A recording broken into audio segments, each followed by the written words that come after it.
इस वीडियो में हम डिमांड और उसके रिलेटेड कंसेप्ट्स के बारे में पढ़ेंगे।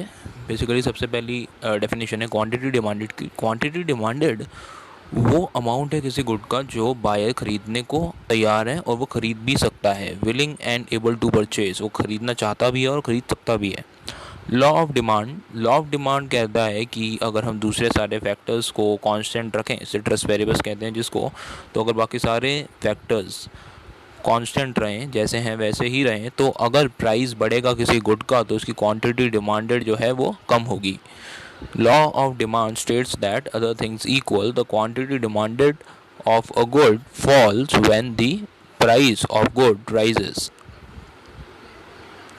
डिमांड शेड्यूल क्या होता है? डिमांड शेड्यूल बेसिकली जो लॉ ऑफ डिमांड में हमने रिलेशनशिप किया प्राइस और क्वांटिटी डिमांडेड के बीच में, उसकी टेबुलर रिप्रेजेंटेशन होती है कुछ इस तरह से, जहाँ पे प्राइस और क्वांटिटी डिमांडेड दिए होते हैं तो टेबुलर रिप्रेजेंटेशन होती है डिमांड शेड्यूल।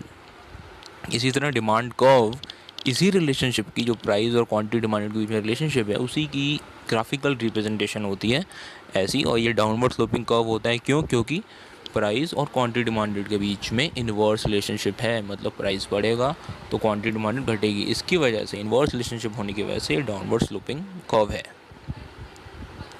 मार्केट डिमांड क्या होती है? इंडिविजुअल डिमांड क्या होती है? Market demand basically individual demand को सम करके आती है, मतलब उन्हें ऐड करके आती है। और इंडिविजुअल डिमांड बेसिकली ये है कि इंडिविजुअल डिमांड कर्व, जिसमें हम एक ही बंदे का डिमांड कर्व या शेड्यूल जो है रिप्रेजेंट करते हैं ग्राफिकली, वो हो गया हमारा इंडिविजुअल डिमांड कर्व, जिसमें हम इंडिविजुअल डिमांड कर्व को ऐड करके, मतलब हर बंदे की इंडिविजुअल डिमांड्स को ऐड करके जो कर्व बनाते हैं वो मार्केट डिमांड कर्व होता है।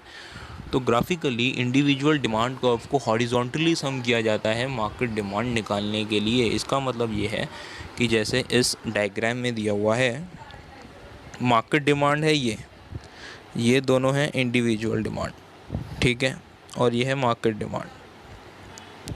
तो हमने इंडिविजुअल डिमांड्स को हॉरिजॉन्टली सम किया है, मतलब 4 + 3 7, 8 + 5 13। तो हॉरिजॉन्टल एक्सिस पे जो क्वांटिटीज़ हैं उनका सम लिया है, तो ये हॉरिजॉन्टल समेशन कहते हैं, इसे हॉरिजॉन्टली सम करना कहते हैं। तो अगर हम इंडिविजुअल डिमांड को हॉरिजॉन्टली सम करेंगे तो हमारे पास मार्केट डिमांड आएगी। और जो मार्केट डिमांड का हमारा कर्व होता है वो फ्लैटर होता है इंडिविजुअल डिमांड कर्व से।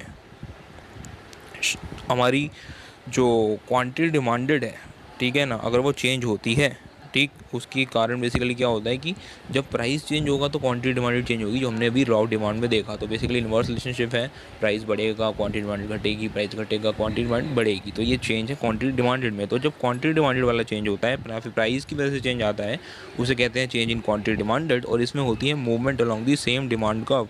हम एक ही डिमांड कर्व पे एक पॉइंट से दूसरे पॉइंट पे जाते हैं। जैसे इसमें प्राइस बढ़ गया $1 से $2 पे और क्वांटिटी घट गई 8 से 4 पे, और हम मूव किए ए से बी पे। हम सेम डिमांड कर्व डी पे ही मूव कर रहे हैं, तो यह movement along the same demand curve, इसे कहते हैं चेंज इन क्वांटिटी डिमांडेड। अब आता है शिफ्ट इन डिमांड कर्व, जिसे कहते हैं चेंज इन डिमांड। तो चेंज इन डिमांड में शिफ्ट होता है और चेंज इन क्वांटिटी डिमांडेड में movement along the same curve होती है। तो इसके कई रीज़न्स होते हैं, कारण हो सकते हैं शिफ्ट के। कंज्यूमर इनकम में चेंज आ जाए, या फिर जो दूसरी गुड्स हैं उनके प्राइस में चेंज आ जाए, या बंदे की टेस्ट प्रेफरेंसेस बदल जाए, उसकी फ्यूचर प्राइसेस को लेके एक्सपेक्टेशंस बदल जाए, या फिर जो नंबर ऑफ बायर्स हैं, खरीदने वाले लोग बदल जाएं। तो इन सिचुएशंस में प्राइस वैसे का वैसे ही रहता है गुड का, लेकिन अदर फैक्टर्स की वजह से शिफ्ट आ जाता है डिमांड कर्व में। शिफ्ट राइटवर्ड या लेफ्टवर्ड होता है। तो अगर मैं चेंज इन डिमांड में देखूँ तो हमारा राइटवर्ड या लेफ्टवर्ड हमारा शिफ्ट होता है, जो कि प्राइस के अलावा जो दूसरे फैक्टर हैं उनमें चेंज की वजह से आता है। ये हमारी रिप्रेजेंटेशन है इसकी शिफ्ट की। बेसिकली इंक्रीज इन डिमांड तब होता है जब राइट पर शिफ्ट होता है, डिक्रीज इन डिमांड तब होता है जब लेफ्ट पर शिफ्ट होता है। तो बेसिकली डिमांड बढ़ी किसी वजह से राइट पर शिफ्ट, डिमांड घटी किसी वजह से लेफ्ट पर शिफ्ट। सपोज कंज्यूमर इनकम है, तो अगर कंज्यूमर की इनकम बढ़ती है, ठीक है ना, तो इसमें दो चीज़ें हैं, या तो गुड नॉर्मल होगी या इन्फीरियर होगी। नॉर्मल गुड वो होती है कि अगर कंज्यूमर की इनकम बढ़ेगी वो नॉर्मल गुड की कंजम्पशन बढ़ा देगा, तो वो नॉर्मल गुड है, ठीक है। और अगर कंज्यूमर की इनकम बढ़ने पे वो उस गुड को कंज्यूम करना बंद कर देता है या फिर कम कर देता है, तो वो गुड इन्फीरियर गुड है, ठीक है। तो अगर गुड नॉर्मल गुड है तो इनकम बढ़ेगी तो राइटवर्ड शिफ्ट होगा क्योंकि उसकी डिमांड बढ़ रही है, ठीक है। वहीं पे अगर गुड इन्फीरियर गुड है तो इनकम बढ़ेगी तो लेफ्टवर्ड शिफ्ट होगा क्योंकि उसकी डिमांड घट जाएगी। वैसे कोई नॉर्मल इन्फीरियर जैसा कुछ नहीं होता, बस ये रिलेटिव कंपैरिजन, कंपैरेटिवली ये गुड्स ऐसी होती हैं। जैसे पब्लिक ट्रांसपोर्ट या प्राइवेट ट्रांसपोर्ट है, तो बंदे की इनकम ज़्यादा है तो वो अपनी बाइक प्रेफर करेगा, और कम हो जाएगी तो वो डिमांड बढ़ा देगा बस या फिर मेट्रो की।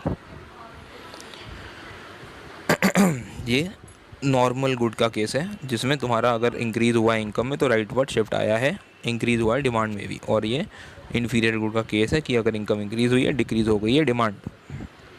Price of related good, related good में दो कंसेप्ट आते हैं, सब्सिट्यूट्स और कॉम्प्लीमेंट। सब्सिट्यूट वो गुड होती हैं जो मेरी गुड की जगह यूज़ हो, ठीक है ना, अल्टरनेटिव हो उसका, ठीक। जैसे कोका कोला और पेप्सी, दोनों सॉफ्ट ड्रिंक है, एक दूसरे की जगह हम इन्हें यूज़ कर सकते हैं, सब्सिट्यूट है एक दूसरे के, एक नहीं मिला तो दूसरा ले लिया। इसी तरह कॉम्प्लीमेंट वो गुड होती है जो मेरी गुड के साथ यूज़ होती है, जैसे पेट्रोल और गाड़ी, गाड़ी और पेट्रोल दोनों कॉम्प्लीमेंट हैं, पेट्रोल के बिना गाड़ी नहीं चलती, और गाड़ी नहीं है तो पेट्रोल का मैं क्या करूँगा, ठीक। तो इसमें दो अलग कंसेप्ट होते हैं प्राइस ऑफ रिलेटेड गुड में। When a fall in price of one good reduces the demand for other, the goods are called substitute। मतलब कि अगर एक गुड का प्राइस घट गया, सपोज पेप्सी का प्राइस घट गया और दूसरी गुड की डिमांड बढ़ गई, मतलब कोका कोला की डिमांड बढ़ गई, पेप्सी की, उल्टा बोल गया मैं, सॉरी। अगर पेप्सी का प्राइस घट गया तो कोका कोला की डिमांड कम हो गई, ठीक है ना, तो ये सब्सिट्यूट है। क्यों? पेप्सी सस्ती हो गई तो कोका कोला छोड़ के लोग पेप्सी की तरफ आ गए, कोका कोला की डिमांड घट गई, ठीक। इसी तरह अगर पेप्सी महंगी हो जाती तो उसकी डिमांड कम हो जाती है, कोका कोला की डिमांड बढ़ जाती है। तो प्राइस और क्वांटिटी में इतना डायरेक्ट रिलेशनशिप आ गया कि प्राइस बढ़ा सब्सिट्यूट का तो दूसरी गुड की डिमांड बढ़ गई, सब्सिट्यूट का प्राइस घटा तो दूसरी गुड की डिमांड घट गई। इसी तरह कॉम्प्लीमेंट में क्या होता है, इसमें क्या होता है, अगर मेरा पेट्रोल महंगा हो गया तो गाड़ियों की डिमांड घट जाएगी, या फिर गाड़ियाँ महंगी होगी तो पेट्रोल की डिमांड घट जाएगी, क्योंकि अगर मैं गाड़ी लेना बंद कर दूंगा तो पेट्रोल भी लेना बंद कर दूंगा, क्योंकि उसकी ज़रूरत ही नहीं है। तो ये रिलेशनशिप होता है कॉम्प्लीमेंट के केस में। तो इस केस में शिफ्ट अलग तरीके से होते हैं।